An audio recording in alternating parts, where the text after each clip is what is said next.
Well,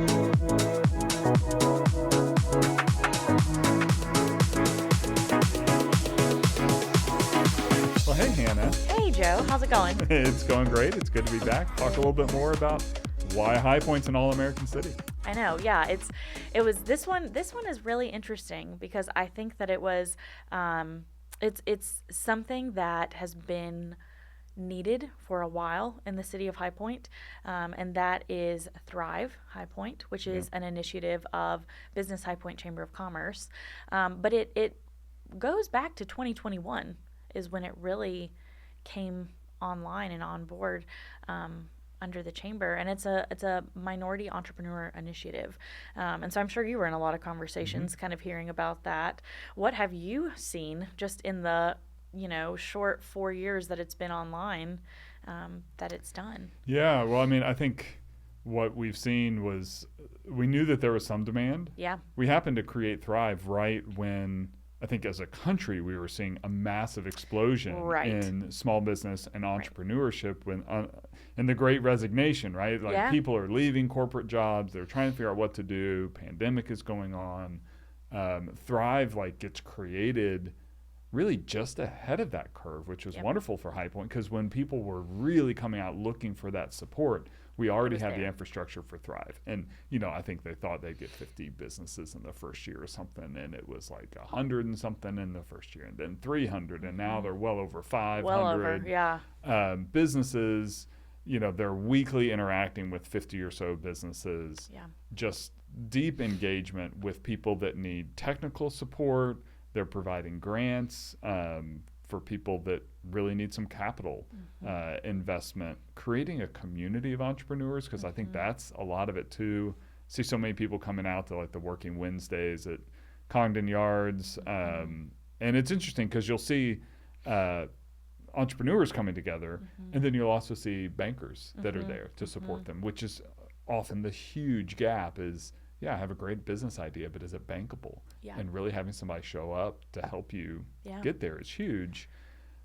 But in this context, we're talking about how it relates to the All-America City, which is when you have this thriving business community, small business community, entrepreneurs are supported, their voices are at the table when it comes to things like city redesign and infrastructure and what we need to do is we're rethinking our downtown. Yeah. So yes, it's good for businesses and it's good for individuals, but what fascinated me about the conversation that we had about it was the way that it contributes to our overall city. Yeah, and how much intentionality there is on the part of Chamber leadership and Thrive leadership to sit down and have so many one-on-one conversations with those business owners to really say not what do we think you need, but what do you need? And I just think the creation of Thrive in and of itself was so built on what do those female-owned, minority-owned business owners, what do they really need? And what are they looking for support-wise, community-wise, from business mentoring, training and education, and even just the community of having other small business owners who are going through the same thing as you. Those individual conversations create that collective voice, and I think that's been so impactful for the entire city. So, well, I'll say for folks that maybe tuning in and didn't hear the previous episode, I'd urge you to go listen to the one episode that we did. At the start of that, we talked a little bit about the All-America City and what that means, and I think listening to that first episode on the kind of city branding project and hearing from Mayor Pro Tem Michael Holmes and from our city manager Tasha Logan Ford about that fits right into what Thrive is doing, because you start to see this idea of how we're rebranded as a city gets actualized through Thrive. You see the creativity, you see the makers, you see people in Thrive being supported to do the very things that the city rebranding says we're about. Right. So I just encourage you to go, if you haven't had a chance to listen to that first episode, go listen to that. We talk a little bit more about the details of the All-America City and how all this stuff fits together. Yeah, so go listen to that and then come back and listen to our amazing conversation with the Thrive Executive Director, Dr. Telisha Roberts, and one of the Thrive business owners, Caleb Collins.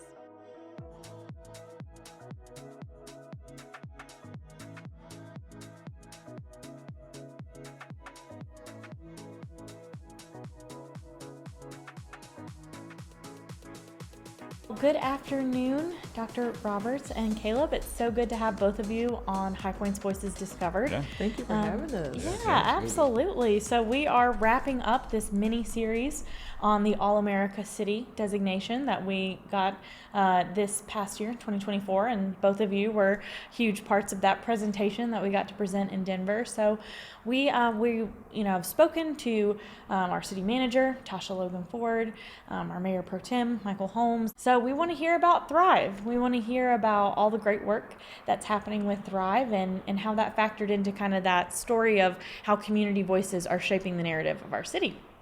So I'll start with both of you. Just introduce yourself and what your role is and what you do. Sure. So I am Dr. Telisha Roberts. I'm the fairly new, can I still say new yet? Maybe Sure, 6 months or new so. New is relative to, Okay. The new executive director for Thrive. As you all know, Thrive is an initiative of the Chamber of Commerce, and we take care of our small businesses. And what I mean by that, all of our small businesses need something very different. Each of them have individual needs. They come with varying backgrounds and understanding of what business is and how to help it scale and grow. So we really, I call it wraparound services. And anytime I say wraparound, I try to reach and hug somebody because it's really that. We provide that love, that support, but whatever it is that they need to scale their business, to sustain their business, and to grow their business. So that may be technical support, education. It could be helping them to prepare for funding.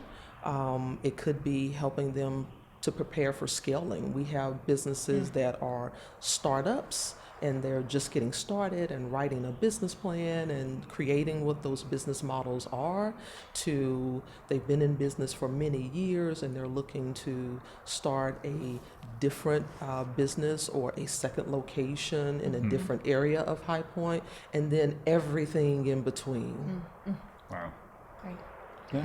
Yeah. Caleb? Wonderful. I don't have as much as that, but my name is Caleb. I'm a product designer focused on furniture. So my company is I Am New Culture, LLC. And it's pretty much a design company that specializes in product design with a focus in furniture.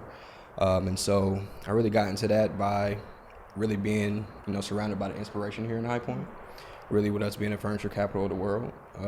And designing products kind of was something I was doing as a youth. So just kind of combining those together. And, Thrive really helped me be an official business, become an official business. And so that's me. I guess I'll save the rest for the rest of the interview. But that's just a cool little introduction.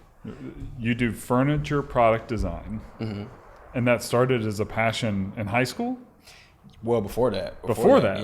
Yeah. I remember like the first product I guess I designed was like a toy in the bathtub when I was young, probably like 5 or 6 years old. Yeah. I didn't have the proper toys I wanted to like float in the tub, so I remember taking like a new bar soap and like indenting the action figure into the soap and allowing it to float along to play. And so I knew from then that like if I couldn't see something in front of me, it doesn't mean that I couldn't have access to it or I couldn't like just have it in a sense, and so that's really where I got into creating. And so creating, designing, all that was just a passion of mine since a youngin'. And really growing up, I started to find that was my passion, to really like create.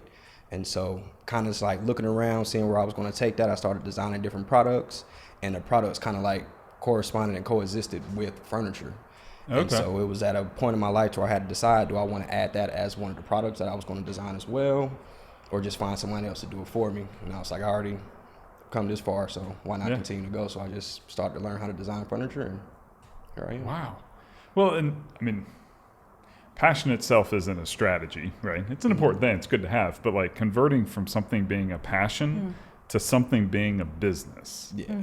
Can you talk a little bit about that transition for you? Because I know that's like the world that you're living in, is you get so many people come to you with a passion, and sometimes they're businesses, and sometimes they're not. Right. Sometimes they can be a passion, but they're not going to be a business. Sometimes they're a side hustle. Yeah. Right. So we would help to develop and to really identify which is which, Yeah. right? And in Caleb's case, we would start by helping him really, first of all, tell that story. Isn't that an amazing story about being in the bathtub, wanting a toy to do this specific thing, but he didn't have it, so he created it. Yeah. So that's where he got started, and then kind of figuring out, what are my cost of goods? How much does it take to create these things, and how I'm going to turn that into a profit? And, Caleb is hugely successful. His furniture is sitting about in High Point. You come to High Point, the first time I arrived in High Point, one of the first stories I heard about was Caleb. Wow. Yeah.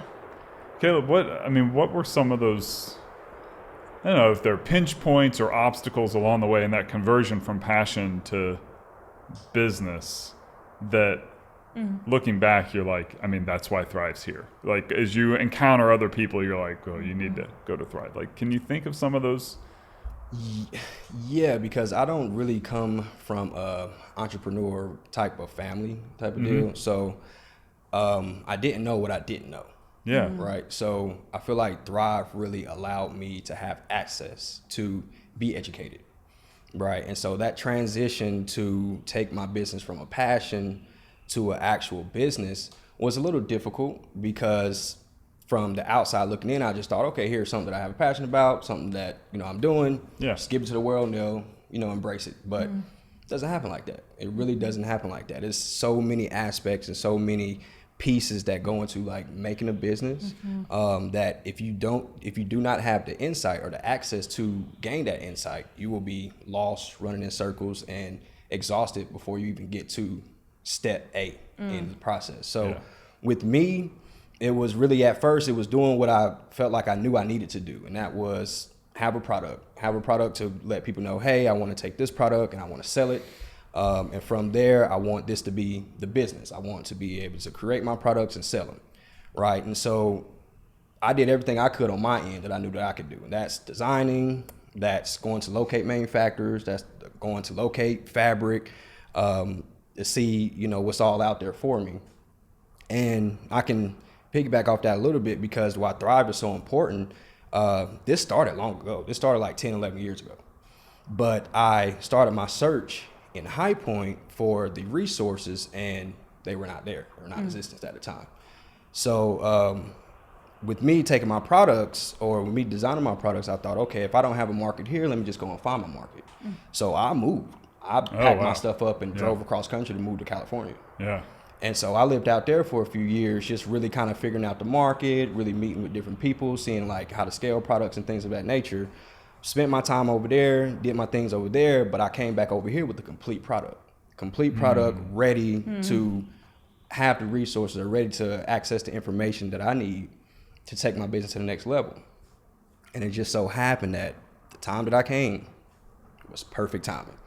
Literally, like the first month going to like search for these resources, in a sense, at this time it was a manufacturer in particular. I was downtown searching.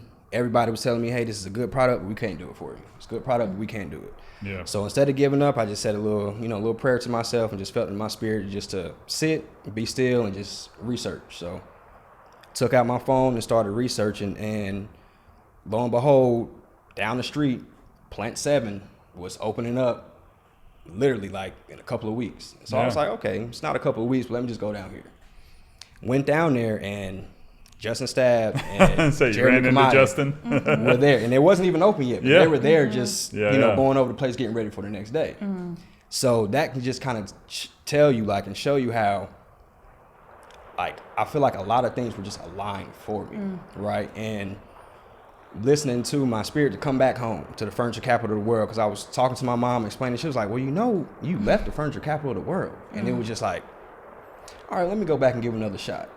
And being obedient to that really placed me in a position to where I was right on time. Like, they opened up the generator the next day. I was invited back.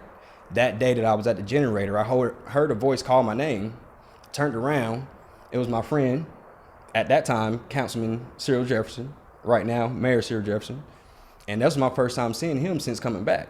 Oh, okay. Because you all went to high school together, right? We did. Okay. Yeah. Went to high school together, grew up, did some great things together in school. We part of some great movements. And I bring him up because that was in that moment when I finished touring the generators and was able to speak to him and tell him what I was up to. He introduced me to, at that time, the head of Thrive. And so I was like literally one of the first businesses to sign up for Thrive. That's awesome. Well, that makes me think, though, that, Caleb, you said, like, you don't know what you don't know. Yeah. And there's a lot of people who, if they don't have that person who doesn't just say, hey, come find us, like, no, we're going to find you, they do leave.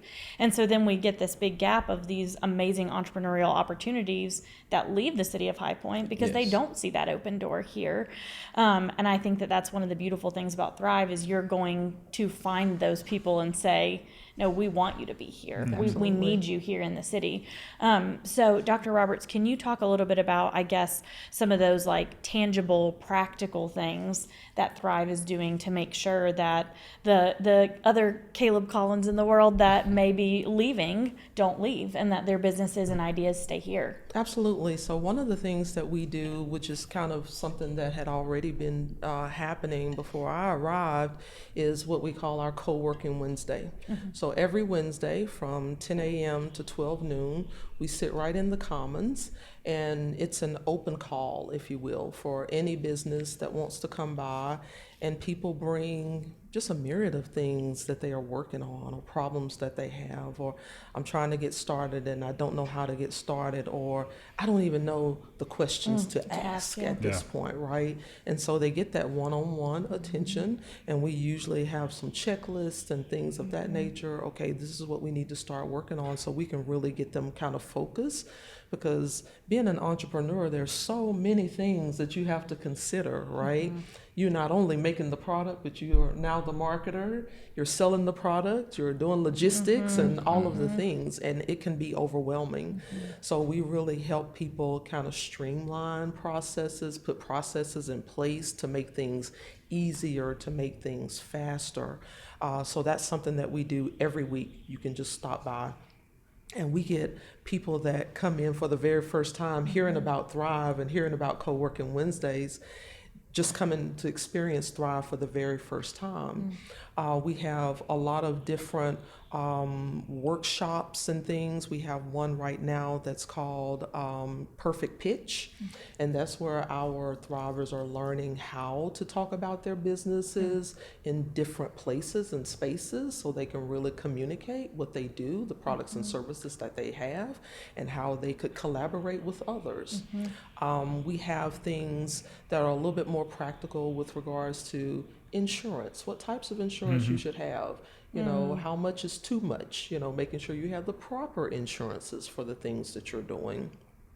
So we have partners here in High Point to help us with those things. We have one-to-one coaching. So we have coaching. We have a team of coaches who are doing one-to-one services with our Thrive members, and they all work with a coach for 3 months, and then they get a new set. And so that's probably one of our biggest opportunities, because you get, you know, that consistent weekly one-on-one interaction. We have small group sessions. I mean, there's just a myriad of things. One of the things that we try to do is every business that comes into the program, we ask them, what are your goals and objectives? And we take all of that information and compile it to make sure that we are really doing the things that matter. Yeah. Yep. Well, I think one of the big differentiators, I feel like, I think there are a lot of communities that have technical assistance programs for small businesses. Like that's a I don't know, fairly normal thing to have. There are even a lot of communities that have versions of that are really focused on equity and inclusion. And we do all that. We do all that. But I think one of the number one things that small businesses, new business starts need is money. And Thrive is a little different because you all have provided seed money, you provided grants, you've done awards, you've helped to fund some of these projects, and then it's not uncommon to see banking partners Yes. on those co-working Wednesdays where Yep. you'll have, David Black will be sitting there at the town bank and, Yes.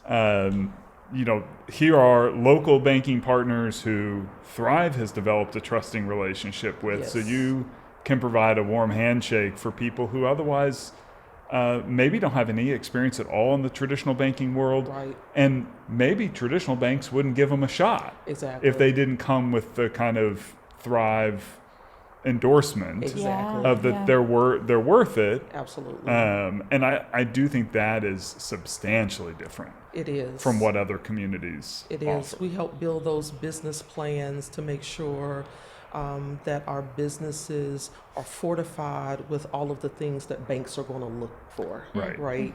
So when you walk into the bank, whether it's you're looking for those non-traditional banking products or traditional banking products, Thrive has the programming in place to help you become credit worthy if you're looking for traditional products. And if you need other types of funding products, Thrive is going to help you with those things as well. And we'll get the calls. Yeah. And we'll say, hey, someone will call and say, hey, someone is here. They are looking for, some financing. Here's what they're asking for. What do you think? And I'll say, yes, that's one of our Thrivers. These are the things that they've been working on, right? So Yeah. I can pull out a document that says this is who they are, this is what they do, these are the things that we've been working on. I can speak to revenue growth and things of that nature so that it's a comfortable process. Yeah. Yeah, I love that. I think that there's like an element there then of advocacy too, right? Because you're able to kind of advocate on their behalf and say, hey, I know them. I have this personal relationship with them. Yes. And when I think about the call that was kind of put out by the National Civic League for that All-America City designation, it was strengthening democracy through community voices, right? And so I know that there have been a lot of community voices participating in the creation of Thrive and the creation of those programs. How did the team kind of utilize those voices when determining what services were going to be offered? Like how were those opportunities kind of created based on what the, real business owners said, like, hey, I need to know about X? Absolutely. It's having the personal conversations. One of the things that we do in Thrive, we call them site visits. So we actually, because everyone can't come to a co-working Wednesday, Yeah. so we get in our cars and we go visit businesses and we bring Thrive programming to them and ask them what are the things that they need. And it's having those personal conversations. I mentioned one of the first business owners I met was Caleb, and we had a conversation downtown about what his needs were. And that's how it got started. I was like, okay, this was the first furniture maker that I was introduced to, right? Was Caleb Collins. That's all I heard about. And have you seen his furniture? No. Well, this is where you go find it, right? And so I had a conversation with Caleb, and that's what we do. We have conversations with our Thrivers to understand what they need. Sometimes the needs are very small, sometimes the needs are really large, but it doesn't matter. We are the connector.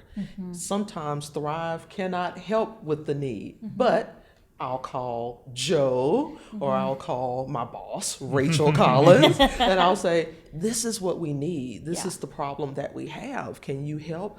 And there's never a no. Everyone jumps right in to help Thrive businesses. That's the beauty. The beauty of it all is that it's really community and family oriented, if you will. That's what really makes Thrive happen. Yeah. I mean, I know Rachel's shared before the statistic of how many of their members are small businesses, like less than 25 employees. I think it's like 80 or 85% Absolutely. of chamber members fall into that. How many Thrive businesses do you have kind of on the docket that y'all are working with, following up with at any given time? So on the docket right now, we have 631. Wow. And of course, we don't see 631 Sure. on a weekly basis, but we do our best to make sure we stay connected by, through emails, through site visits. I think right now we're up to 4 to 5 site visits a week. Wow. So we're trying to get out in the community a lot more. Yeah. But yeah, it's huge and it's growing. It's growing. I mean, today we had 2 new business owners to come in. There was one young lady today who just moved here 2 weeks ago. She's a furniture maker. I gotta connect you with her. She's a furniture maker. She moved from Charlotte. Yeah. Okay. Came to High Point, and one of the first things she heard about was Thrive. And she showed up at Co-working Wednesday because she was so excited about the opportunity to get connected with an initiative that was going to help her because she actually heard so much about Thrive. Yeah. So, I mean, those are some amazing success stories that we get the phenomenal opportunity to be a part of. Absolutely. I mean, between that story and Caleb, your own story of leaving and coming back, you know, one of the questions that I think we've been asking different people and wrestling with is like, you know, what's the value of this democratic engagement? Like, why are we doing it? Why would the National Civic League want to highlight it? And I think we've seen again and again the power to pull people in. Like, people want to live in communities where they feel like their voices are heard, where they're empowered, where they get to contribute to what that community is becoming. And I'm curious, as when you all were in Denver and had opportunities to talk with other cities, well, one, is there anything that they told you about what you were doing or what High Point was doing that felt unique, distinctive to them? I'm kind of, you know, curious what other cities think about what we're doing, but I'm also curious, did you hear things that other cities are working on that you're like, oh, that maybe that's something that we need to consider as we continue deeper into this work of engaging our residents and trying to lift up businesses? And I know it was I forget which Virginia city it was. It may have been like Roanoke or Newport News. Or Danville? Danville, Newport News. There was one quite of the a two. few, yeah. It was. Virginia was well Virginia was represented. Yeah, they were well All right, represented. all They're right. doing some great things out there. And one of them was like a art-based community. And they were really, really investing into their local artists. And they realized that the community needed beautification, like it needed embellishment. And so it's like, when instead of going outside of their community and finding these contractors or looking online and finding people, they looked inside their community and discovered everything they needed was already right there. Yeah. All they had to do was provide the opportunities for the people in the community. And so hearing that, it kind of like felt like it was a alignment with what Thrive was doing. We are not more so focused on, hey, it's just, you know, just for artists, it's for all small businesses.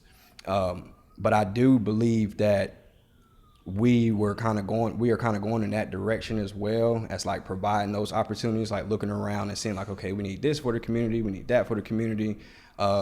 We need a mural, you know, instead of going out to Atlanta and getting a famous mural guy, we have plenty of artists here. You know, we have Yolanda Greer here. That's an amazing artist, you know, and she would be contacted instead and be like, hey, come out here and do this. We're already kind of doing that. But seeing that other communities see the importance of investing in their community so that community in turn can invest back into them, it was really promising to see that not only our city has the leadership that is thinking forward like that, but we also have other cities in this country that are thinking forward like that. And so it wasn't necessarily like, hey, y'all are doing this, we need to do it too. It was kind of more so like, hey, we're kind of seeing the same thing here, you know, and so affirming that we're on the right track. On the right track, you know, and that was really like promising and you know, kind of uplifting and motivating, and really, like I said, confirmation that High Point is really thriving in a correct direction. So yeah, I feel like there's so much to be said for the fact that everything we need is here. Like we've talked about it on this show, and we've talked about it at High Point Discover, that instead of taking a deficit mentality, well, what are we missing in the city? Yeah. Taking that resource asset mentality of, okay, what do we have? Right. And I think that some of the best things that we have are yet to be known because they're sitting in someone's head. Like it's an idea that's in someone's head that they haven't had that opportunity for. And so I'm curious, Dr. Roberts, if you could talk a little bit more about the importance of equity in business development, and especially investing in some of those divested areas to make sure that great ideas don't get left on the table and that people don't get left behind when we're building city infrastructure together. Absolutely. I'm a huge proponent of the fact that when we all do better, we all do better, right? It builds the community that we're looking for. It builds a sustainable community, a sustainable economic community. When you're talking about, just think about a pandemic, right? Think about a pandemic. When a community is sustainable, when you have all of the things that you need right inside that community because you've taken the time to invest in the people in that community, making sure that everyone is heard, no one is left behind. When a pandemic happens, people can live through it. Does that make sense? Yeah. So one of the things that we are trying to do is make sure that we continue to hear, to listen, and open new avenues for people who have those good ideas and just don't know how to get entrepreneurship started or get a business started. How do we have listening sessions, if you will, where people can just talk? One of the things that we have is a program that we have. We're partnering with some of the professors at High Point University, and they are using our Thrive businesses, taking some of the business problems that they have and allowing the students to solution against those problems. Well, in those conversations, we're finding that, hey, you have a great idea. That is actually a business, and I can show you how to create it, right? Yeah. Come to Thrive. When you're finished with school, come to Thrive. So we also have students that are coming from High Point University to come over and sit in co-working Wednesdays because, you know, they're in the technology space, right? And not everyone is up on AI. Is as savvy You know, as it's some of the as savvy. So we have had High Point University students to come over and sit beside a thriver who is not so technology savvy and say, hey, look, let me show you this. And so, and they're like, wow. But what a great pipeline, too, to retain that new young talent. Absolutely. To say this is also a place where you can start your Where business. you can start your business, right? You don't have to go. Because you didn't have that Right. when you Right. graduated from high school here, right? Like it was. And I think that is so important that we focus or understand what we have here. Yeah. Right? We are the furniture capital of the world, right? And then we are blessed to have a university like High Point U that's bringing in brilliant students, brilliant staff, everybody, right? So I was blessed with the opportunity to go over to the Netherlands in Eindhoven, and that's actually the design capital of the Netherlands. And the way that they operate over there in terms of the focus and the resources that they give that community of design blew my mind. Like, but it makes sense because they're producing such a vital individual to society that it will be redundant for them not to provide them the availability to live, Yeah. right? Or provide them the availability to see their community, be in their community, and live in their community.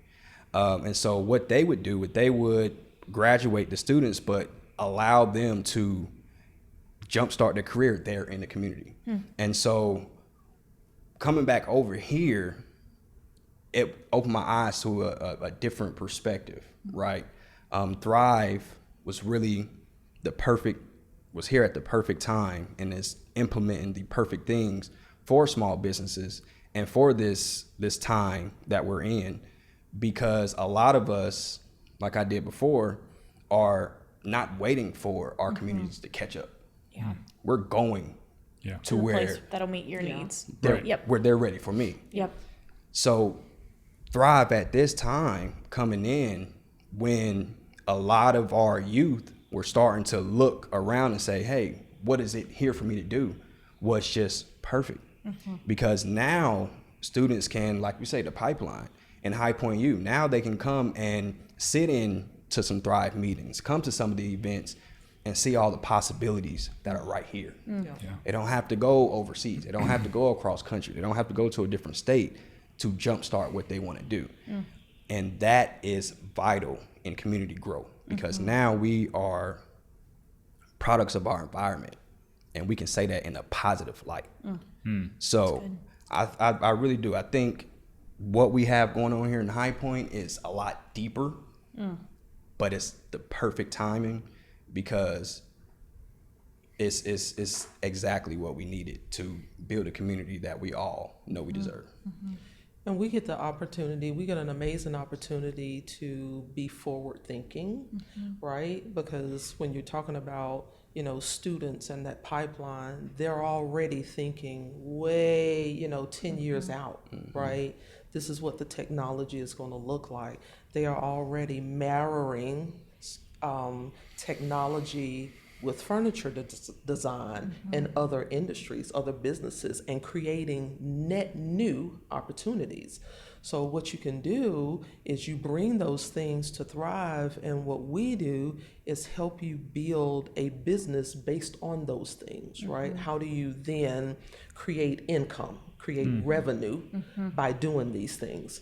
We had this conversation this morning. Who is your target audience, right? What does your customer look like, right? And this young lady had never thought about that. Oh, well, I never thought about that. So we get that opportunity to kind of marry the future with the present and create net new businesses. Yeah. Yep.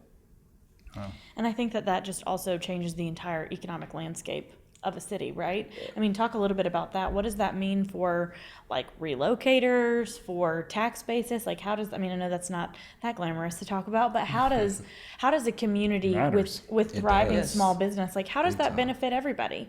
Absolutely. So one of the things that we do at Thrive, it's all about growth, right? It's all about our metrics. We track revenue growth for our businesses to make sure that we are doing all of the things that help businesses grow their revenue. Yeah. Because that's why they are in business. Right. Even if you have the best idea ever, if you don't make revenue, then you're not going to be in business long, right? Exactly. We also are tracking how many of our businesses can hire people. Right? Yeah. So if you've been in business, we've had these conversations, if you've been in business 7 years and we're talking about that you're at your limit with just you, then okay, we need to turn this into a business now. We're going to put some processes in place, but we are going to hire people. So we're tracking how many of our Thrive businesses employ people. We're also tracking how do we make sure our businesses stay in business. I'm sure you've seen the bigger players that come in and, squash the little players like bugs, right? Yeah. But we help our Thrivers understand how they can be competitive, right? And we track all of those things so that people who are looking to move to places where they can have viable incomes, right? We get a lot of Thrivers who say they've kind of been thrusted into business ownership because they've had to take care of aging parents, right? They cannot work a 9 to 5, or they have an autistic child. They cannot work a 9 to 5.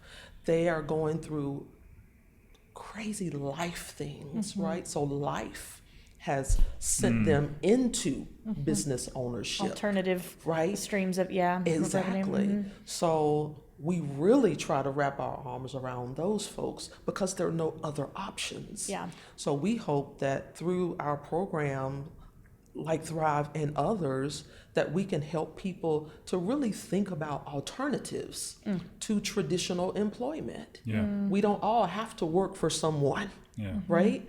Come to Thrive and let us help you turn this into lemonade. And that's Those are the things I love to do, because we have a lot more of thrivers who are coming in with these stories. I have no other option, right? I'm taking care of my parents who are terminally ill, but I'm good at this. This is what I did when I was able to work. How can I turn this into a business so that I can still put food on the table? And that's what we do. Yeah. Caleb, in your experience as a business owner, what would you say would be your piece of advice to someone who's just getting started in that world? Like, what are some of those maybe pitfalls or challenges to watch out for, or some of those resources to lean into that you've experienced with Thrive? So it's levels to the type of advice that I would give, just depending on the depth of conversation. But definitely the first thing is like believe in yourself. Like really understand that you can do it. That's the first thing, believing in yourself, and then really figuring out what you want to do. I'm talking about design, but that's kind of like in life in general, right? Before you go and take a step, understand where you're stepping towards, right? So that's another advice. And then the third piece of advice, so I feel like kind of connects it all, is look in your community for the resources, right? I am blessed to be here in High Points, where we do have programs like Thrive. We do have individuals like Dr. Roberts here that's helping us and bringing it all together and providing those resources. But by participating in Denver and seeing that there are more cities, there are more communities that are waiting for their community, waiting for their youth to come and say, hey, how can you help me do this? Right? So that'll be my piece of advice. Believe in yourself, understand what you want to do, and then go into the community and look for those resources. Because once you have it understood, kind of what you want to do, you may realize that you were sitting in front of your opportunity the whole time. But until you took that time to really understand or come to an understanding that, hey, this is what I want to do, that opportunity may have been invisible to you. So really sit down with yourself, believe in yourself, find out what you want to do, and then go into the community. And so that'll be, my just that's good. Like, don't be afraid surface to ask. level. Like, just don't be afraid to start knocking Go on for some it. doors. Right, because everybody is really Yeah. like, well, I don't want to do this yet because I need to have this part complete, or I need to Or waiting for someone to come to them and say, hey, absolutely. do you have an idea? And it's like, no, go to them. go to them, Yeah. go out there, because there are people that want to help. And I know one thing about me being a creator and a designer, somebody that's actually taking something from my mind that I guess doesn't exist, and then creating it, bringing it to the physical world. Like, you worry about, oh man, what if somebody's going to copy that? What if somebody's going to steal it? What if that is should be the least of your worries as a small business coming in, right? Do it. Like, a lot of times people don't realize just doing it is enough evidence to keep people from stealing. Or even if they did steal it, it will still be a stepping stone for you, right? But if you just keep it in your head and not all ideas just continue to surface around, and somebody else comes up with that idea, you no longer have proof that, hey, that was my idea 4 years ago. You didn't do it. We have no clue of that, right? So just doing it, going out there, doing it, believing in yourself, knowing what you want to do.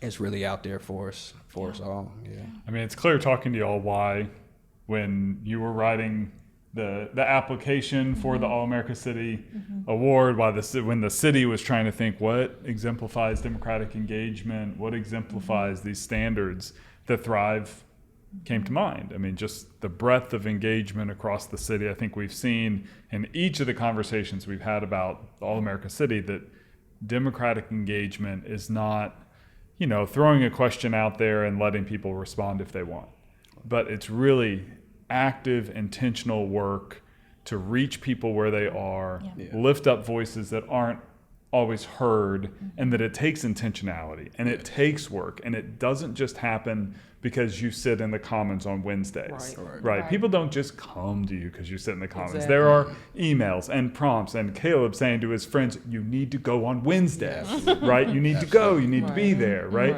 So we've seen that in kind of intentionality with all of our guests that have talked about the importance of reaching out so that voices are all heard.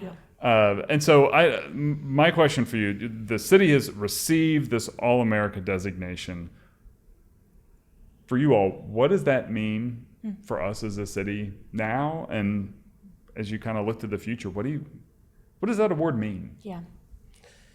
I think it means doing it, right? It's not, hopefully, it's not that award that someone's going to sit in their office and dust every now and again. But, whenever I'm doing a presentation about Thrive, I'm using that award because it's a sense of pride for me, for Thrive to be a part of that.